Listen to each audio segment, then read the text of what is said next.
agradezco realmente la invitación del IPCBA para esta jornada y a la gente, los colegas de INTA de acá de la región, al productor, al grupo que maneja este campo, a la gente que nos recibe y bueno, y a la gente que se acercó para esta jornada. Básicamente, hoy la idea es comentarles algunos de los aspectos básicos en lo que respecta a la conservación de forrajes, con información, no es excesivamente abundante, pero es información de la región, por lo menos de lo que es la región Chaco semiárido, ¿no?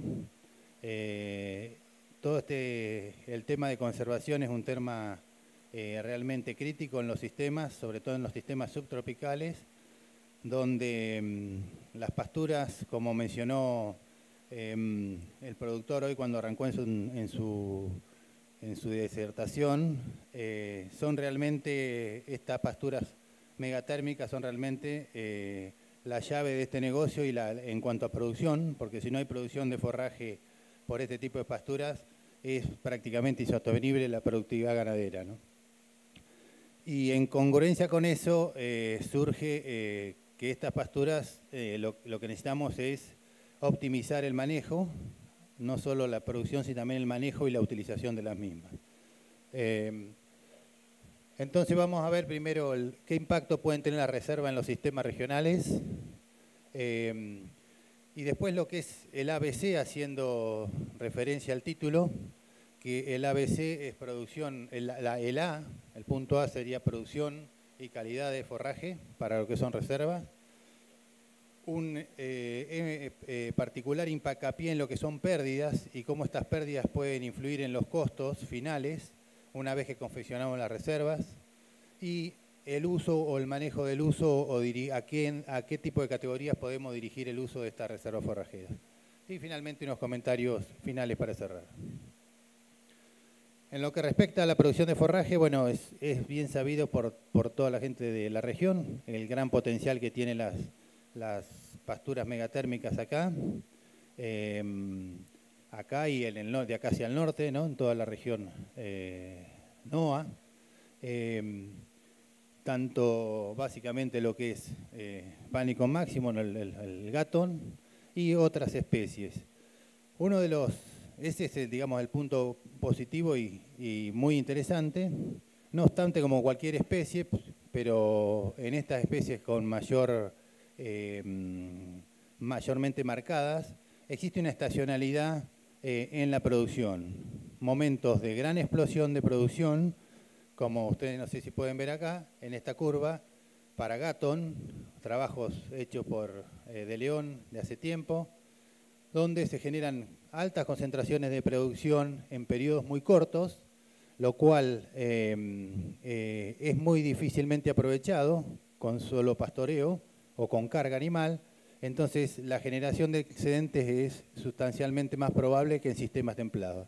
Entonces esto nos obliga a que este forraje que se produce en grandes cantidades, que además varía no solo entre años, sino dentro de años,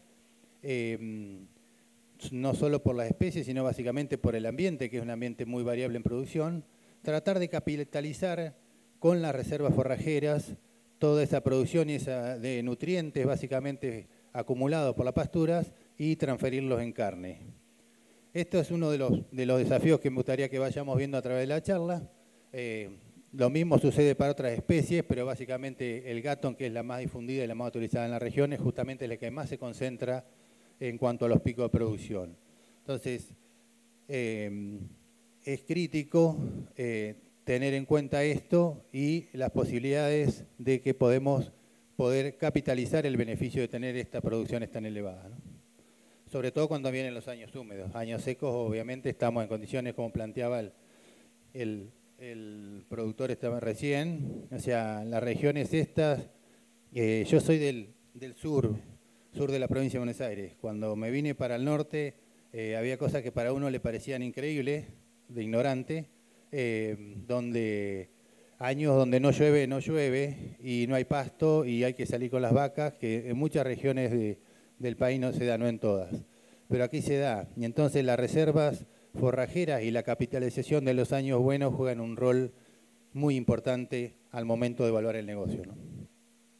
Bueno, brevemente, ¿qué impacto tiene las reservas forrajeras?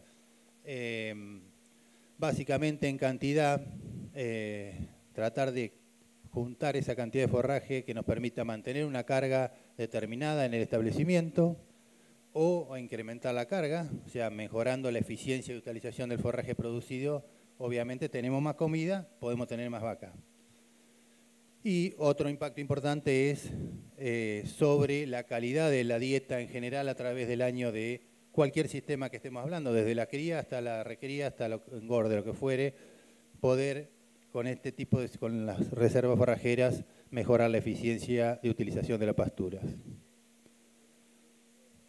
Entonces, para entrar en lo que es el ABC, en esta transferencia de forraje de la estación húmeda a la estación seca, como dije al inicio, vamos a ir viendo 3 puntos. El primero es la A, es el rendimiento, que es producción y calidad, o sea, rendimiento de nutrientes o nutriente digestible. De nada sirve tener producciones excesivamente elevadas y que desde el punto de vista de performance animal y nutricionalmente no tenga una respuesta productiva de valor. En lo que respecta al punto B, vamos a ver lo que es pérdidas, que una vez confeccionada la reserva, ¿qué podemos perder? Que a veces no prestamos particular atención a esto y esto puede hacer que el costo de la reserva se nos eleve muchísimo, indirectamente por aumentar las pérdidas, y finalmente el uso en ganadería, ¿no? En los animales, perdón.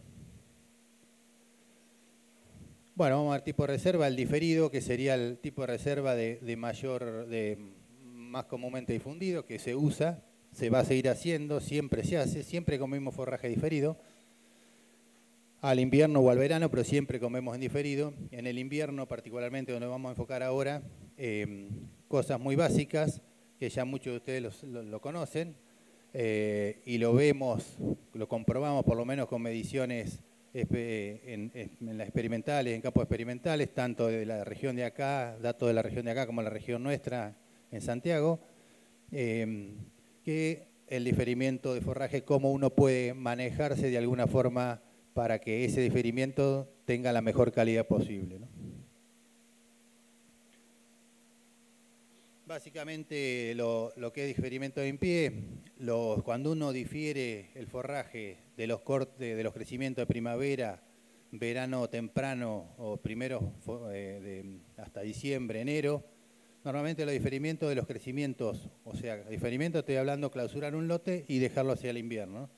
Esos diferimientos, si bien podemos tener grandes acumulaciones de forraje, cuando llegan al momento de uso, que sería en pleno invierno, la calidad de ese forraje se va a caer sustancialmente. A niveles que no logremos que los animales puedan mantener peso, que pierdan peso en realidad por una cuestión de calidad.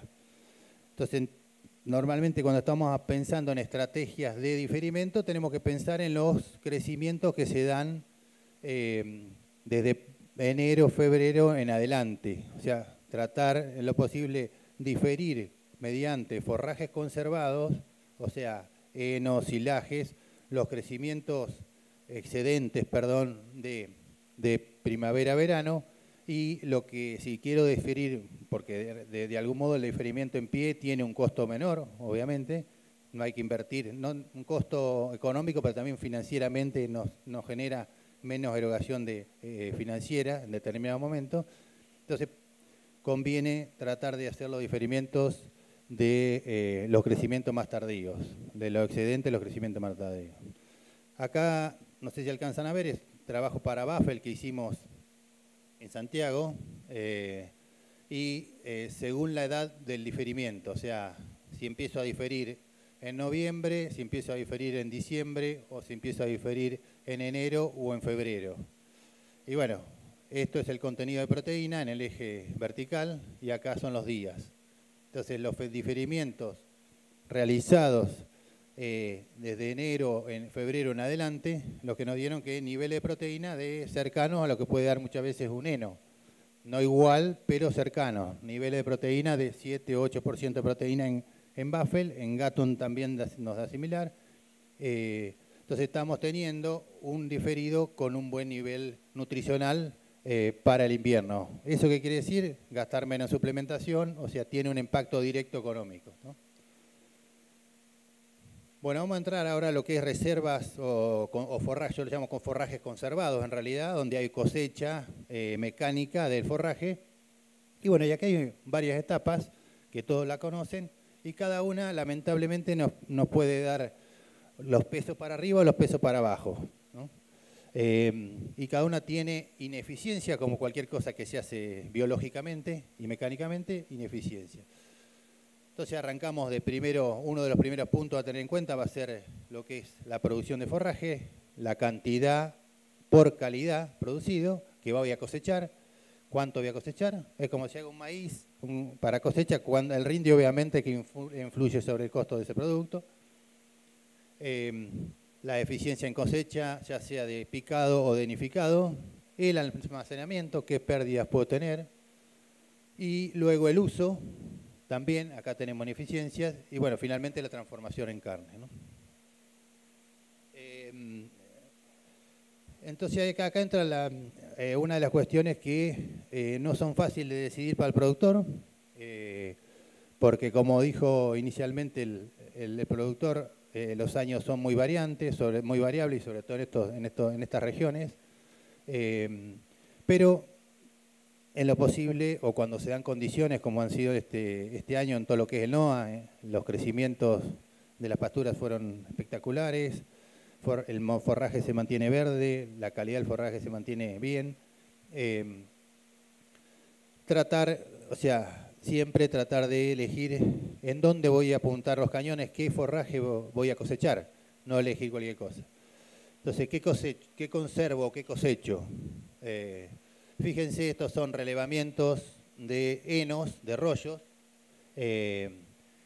Para que no lean el gráfico, básicamente podemos tener rollos que tienen 2,5% de proteína, totalmente deficiente, o podemos tener rollos de pasturas megatérmicas de 11 y algunos hasta 12% si se hace bien, ¿no? O sea, ahí tenemos un rango importantísimo de calidad. Esto significa mucha plata. De pasar de 2, 3 a 11 se me significa mucha plata en términos de respuesta animal potencial, ¿no? O gasto de suplemento para corregir deficiencia. O de energía también, energía para que el animal pierda peso y mucho peso comiendo ese forraje, o energía para que el animal gane peso en niveles moderados. Lo mismo sucede con los silajes. Como en todo, en la viña hay de todo, en los forrajes hay de todo. Entonces los ensilajes son de megatérmicas, no son los ensilados de megatérmica, no son como los ensilados de un maíz o de un sorgo en cuanto a contenido energético, porque no tienen concentrado, pero tienen niveles relativamente moderados para tener ganancia de peso interesante en las épocas donde la necesitamos. Y eso tiene un valor económico muy importante para la empresa, ¿no? Obviamente esto requiere de erogaciones y de gastos de una inversión en este aspecto. Bueno, yendo al punto A, rendimiento y calidad, esto básicamente lo que se trata de mostrar, que no siempre el mayor rendimiento es la mayor cosecha de nutrientes por hectárea. Nosotros tenemos que apuntar cuando gastamos plata para que viene la máquina picadora para que no ensile, ponemos la inversión y esa inversión lo tiene que dar la mayor cantidad, no de materia seca, la mayor cantidad de nutriente digestible o la mayor cantidad de kilos potencialmente de carne producible. ¿Me explico? Entonces, y no necesariamente sobre todo en estas pasturas y en la mayoría, pero en esta en particular, y no necesariamente se manifiesta cuando hay un volumen muy grande. ¿Qué sucede?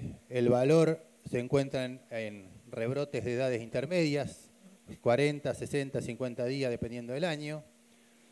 O sea, cosechamos algo de mediana buena calidad con rendimientos importantes. Tampoco tenemos que pensar que solo le tenemos que apuntar a una calidad excelente, porque en este caso en el extremo de la izquierda de ustedes, donde hay un accionado obeso, es una lechuga, la calidad es excelente, niveles de proteína por encima del 13-14% de proteína en hoja, porque es pura hoja. Sin embargo, cosecho 500 kilos o 1000 kilos de materia seca por hectárea. El costo de la conservación mecanizada no lo admite. Ahí empezamos a tener una reserva que no va a costar más que comprar un insumo, un grano o lo que fuere afuera, ¿no? Entonces, bueno, son todos aspectos que hay que tener en cuenta. Entonces, tiene un óptimo, un rango, ni muy poco rinde, ni mucho, ni muy mucho, un rango intermedio donde nosotros optimizamos producción y calidad y ahí, desde el punto de vista económico, nos va a dar la mejor rentabilidad. A modo de ejemplo, un grafiquito que no sé si se aclara, pero la idea era un poco mostrarles cuánto cuesta el costo de un kilo producido con respecto a el precio de la hacienda, precio novillo. Lo que se ubica por encima es pérdida y los gráficos que se buscan por debajo es ganancia. Esto es rindes bajos, desde rindes bajos a rindes excesivamente altos. Básicamente pasturas rindes altos con pasturas pasadas, ¿no? El concepto es que a rindes bajos uno, como dijimos recién, si bien tiene una excelente calidad, el costo de esa reserva supera el valor de lo que voy a vender, el costo lo que me cuesta hacer un kilo de carne con esa reserva va a ser más caro que lo que voy a vender ese kilo de carne. Cuando me voy al otro extremo con acumulación excesiva, donde hay mucho volumen pero poca calidad, sucede lo mismo. Entonces empieza a haber problemas de que el costo de la reserva me cuesta más alimentar con esa reserva forrajera que lo que me van a pagar por ese kilo ganado adicional. Entonces, en términos generales, en los puntos intermedios, que es donde vemos la pastura con un buen volumen, 3.500, 4.000 kilos para arriba de materia seca por hectárea, las reservas son realmente rentables y tenemos una reserva que nos deja un margen respecto a la venta de nuestro producto. O sea, gasto menos en la reserva que lo que me paga el producto. ¿Qué pasa que no? Lo que es rollo por ahí nos admite, el rollo nos admite por ahí trabajar con rendimientos por hectárea más bajos, ¿no? Porque los costos son a niveles más bajos son menores, no tiene un costo fijo alto como tiene el silaje, ¿no? Bueno, una de las preguntas bastante frecuentes es el tema de ¿qué hago, heno o rollo o hago silo con esta pastura? Nosotros hicimos una comparación hace unos años de las dos reservas. Esto es promedio de varias megatérmicas, pero básicamente lo que obtenemos es que con los hilos de pastura tropical tenemos un poquito más de digestibilidad, un poquito menos de fibra que los henos. Esto es promedio de muchas especies y tendemos a tener mayores consumos, lo cual impacta esto en términos productivos. Después hay que hacer siempre el número económico, ¿no? En digestibilidad, un aumento en digestibilidad, un aumento en consumo y un aumento en el valor productivo de esa reserva en favor del silo. Esto es todo siempre si uno lo puede hacer bien, ¿no? Si no lo puede hacer bien o por qué cosa, todos estos números empiezan a venir para atrás, digamos. Bueno, yendo a lo que es confección de heno, básicamente lo ideal es, obviamente, cualquiera de esta pastura, cuanto más hoja tenga, más calidad va a tener. En el caso particular de los henos, más proporción de hojas, más rápido se va a secar. Vamos a tener menores pérdidas durante el secado, aunque regiones como estas y todo el NOA, todo lo que es el Chaco semiárido y seco, no sé qué, tiene como es... no hay problemas de secado, el secado es muy rápido, son regiones muy secas. Por ahí en regiones o años muy lluviosos sí, por ahí lo que es el secado puede traer problemas. En cuanto a En cuanto a las lluvias, las megatérmicas, si bien tienen pérdidas, como no tienen muchos compuestos solubles, las pérdidas por lluvia no es lo mismo que una pastura templada. Si hablamos un regrá o una alfalfa, el potencial de pérdidas de las lluvias en la hilera, cuando le agarra una lluvia a una hilera cortada, no es tan grande. Pero esos son algunos de los aspectos. Se pueden hacer henos, como vimos al principio, o rollos de muy buena calidad y de costo aceptable que nos puede entrar en la ecuación. No necesariamente todo debe ser silo, ¿no? Bueno, yendo a lo que es silo, algunos aspectos importantes. Hay algo que se dio en los últimos, no sé si 10 años, es los equipamientos para ensilaje. Argentina tiene equipamientos para ensilaje fenomenales. El tipo de maquinaria que tiene, que hay disponible, ya hasta en las regiones nuestras donde es más difícil conseguir, pero ya están disponibles.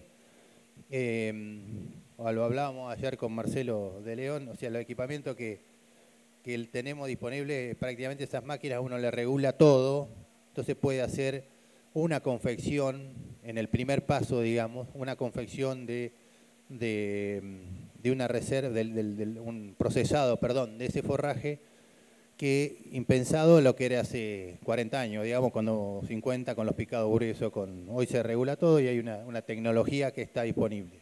Obviamente que tiene su costo. Eso creo que nos permite y nos permitió en general, acá muestro un poco datos de qué pasa con el pH del silo. El silo, básicamente, el ensilado, lo que tiene que hacer es una conserva. Es como quien pone pepino a conservar o pimiento en conserva. Básicamente se acidifica un medio, en este caso se acidifica porque hay una fermentación, o sea, hay bichitos llamados microorganismos que generan ácidos y ese ácido hace que se conserve ese forraje como silo. Esto es viejísimo, pero es una de las prácticas de conservación que realmente mantienen por mucho tiempo, por periodos muy prolongados, la calidad si ocurre bien esa fermentación. Un signo de esa fermentación es el pH. Entonces, lo que observamos, porque en este caso era como al principio muy poca información hay disponible con estas especies, si ese pH baja, o sea, no estamos en un material con problema de ensilado. Hay ácido láctico, que es un ácido que hace que baje, también tuvo niveles considerables y lo observamos en varios trabajos. Acá muestro dos. Por ejemplo, acá, o sea que se dan condiciones y se dan bajadas de pH rápidos que nos permiten realmente lograr reservas de buena calidad. Acá tenemos pHs, esto es en el tiempo, días de confección, de almacenaje, y qué pasó con el pH, o sea, cómo funcionó la acidificación de ese silaje. Y bueno, rápidamente a los 7 días ya estamos por debajo de 5, 4,2, 4,3 a 4,8, lo que es braquiaria acá para mulato, braquiario mulato y para gatón.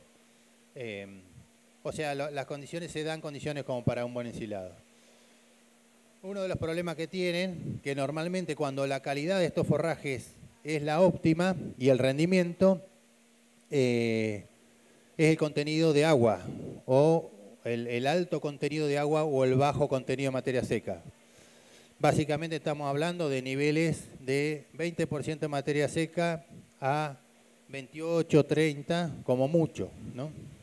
Entonces, bueno, en muchos casos este tipo de reserva para ser ensilado hay que hacer un premarchitado. Premarchitado deshidrata y, ¿cómo se llama? Mejora la fermentación. La fermentación, lo óptimo sería que esté con un 35 o un 40% de materia seca para este tipo de pastura, ¿no? Para que haya una fermentación buena. Otro aspecto es para que se produzca ese ácido y baje el pH, es que haya carbohidratos. Estas pasturas, no hay datos reportados casi, pero nosotros medimos en carbohidratos no estructurales, o sea, almidón y azúcares. Los azúcares son particularmente los más importantes para que se inicie esa fermentación. El almidón puede estar disponible posteriormente, lo que vemos que sí, en el caso nuestro lo consumió y contribuyó a bajar el pH. Y vemos que hay poco, pero bueno, pero eso impulsa inicialmente, por lo menos para lo que es la fermentación y la producción del silado, ¿no? Otro aspecto comúnmente evaluado en lo que son silajes de pastura es la capacidad buffer. La capacidad buffer del forraje que voy a ensilar.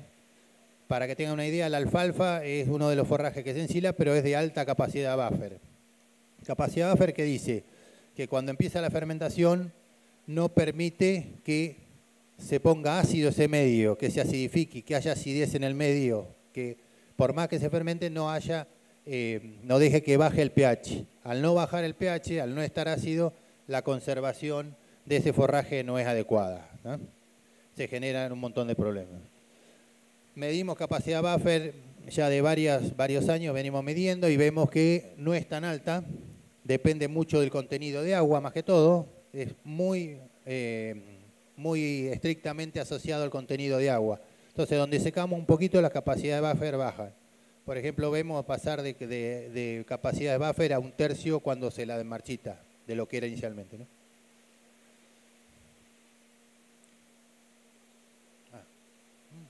Bueno, poco tiempo. Vamos a las pérdidas. Rápidamente, las pérdidas pueden llegar a ser bajas o altas dependiendo de nuestro manejo. Sobre todo en lo que es almacenaje, yo creo que podemos llegar muy bien hasta confección, depende del material originario que partamos, ¿no?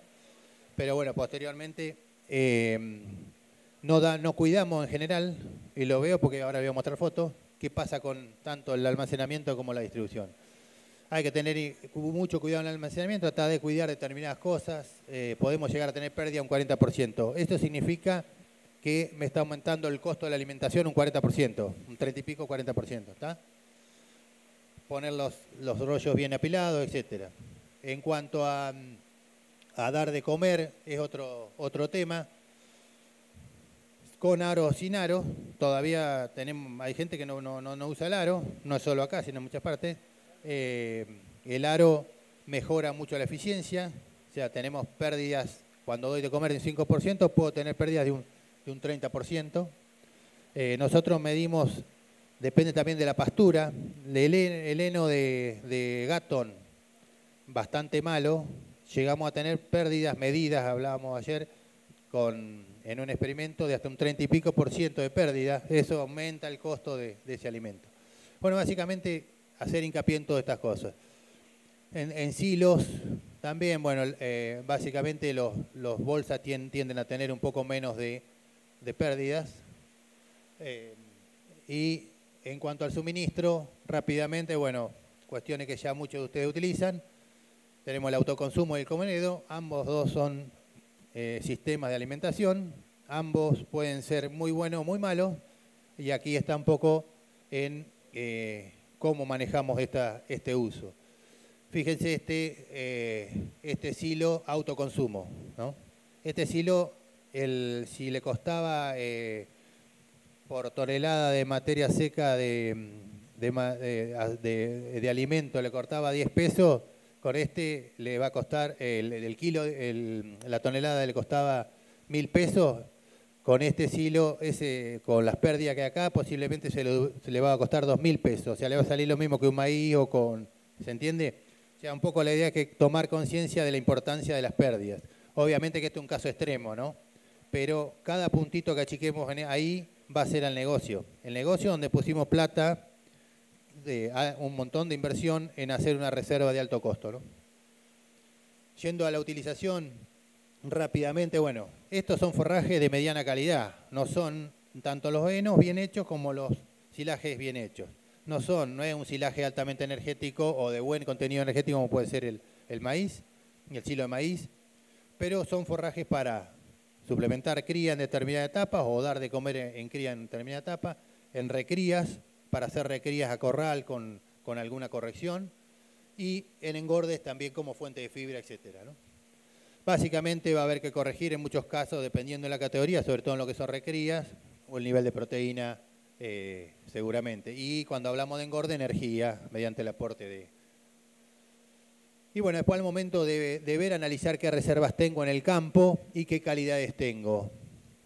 hay reservas, por ejemplo, por un ejemplo rápido, una reserva de esta reserva, de este punto de mala calidad, para una categoría puedo perder peso, pero para otra puedo ganar. Entonces, una vez que las tengo, hacer un stock de reservas y saber en dónde usarlos, ¿no? Bueno, ¿estamos los 5? En síntesis, tenemos que producir nutrientes. O sea, eso es del manual básico, por eso es bien ABC esto, el manual básico de las reservas forrajeras, y producir la mayor cantidad de nutrientes por hectárea. ¿Para qué? Para producir la mayor cantidad de kilos de carne por hectárea con esa reserva, ¿no? Para que el impacto sobre el sistema sea mayor. Las pérdidas son tremendas. Si uno empieza a sumar, podemos llegar a tener pérdidas del 60%. Es duplicar o más que duplicar el costo de ese alimento, ¿no? Y el uso de eficiente animal, eso también es importante, ¿no? Básicamente, categoría, si tengo, obviamente no voy a lograr reservas perfectas, porque hoy llueve, mañana seco, por ahí el crecimiento es de sequía distinto, no hay excedente de distinta calidad, bueno, eso altera. Entonces, bueno, pero entonces usar el planeamiento donde utilizar. Y bueno, independientemente de las reservas forrajeras, perdón, a ver cómo se vuelve para atrás, de las reservas forrajeras que utilicemos, podemos hacer henos y silajes, para atrás. Bueno, heno, silaje, cualquiera de las dos son útiles, lo mismo el diferido. El asunto es tratar de apuntar a hacerlo lo mejor posible, ¿no? Tratar de prestar hincapié en eso. Bueno, nada más, muchísimas gracias. Perdón por la demora.